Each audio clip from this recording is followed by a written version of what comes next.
Country singer Luke Combs is paying the funeral expenses of 3 young men who saw him perform at a Michigan music festival before they died from accidental carbon monoxide poisoning at a nearby campground, relatives said. For him to reach out and do that, I don't even have the words.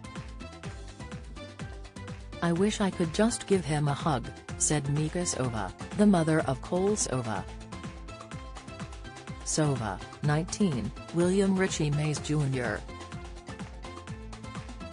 20, and Dawson Brown, 20, were found dead in a travel trailer on July 17.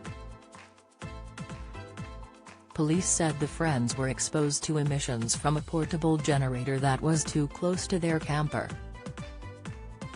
2 others, Rayfield Johnson, 20, and Curtis Stitt, 20, were transported to the hospital and remain in critical condition.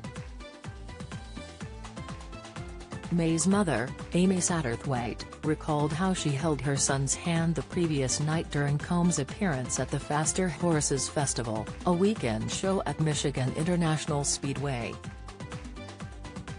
That was the last time we were with our boys, Satterthwaite said.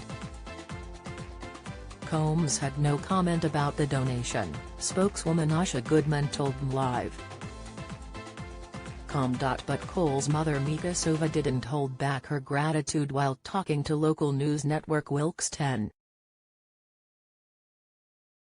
We all got the news at the same time, she said, explaining all the friends and family were attending Dawson's funeral service at the time.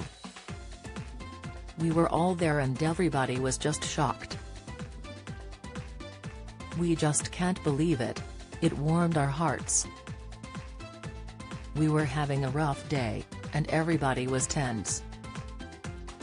With that news you just felt warmth in your heart. She went on, him doing that, Terry's meaning behind it. That was the last concert we were at with our boys. That is where we were last all together having a fun time. When we left that concert, that was the last time we had seen them. They went one way home and we went the other way,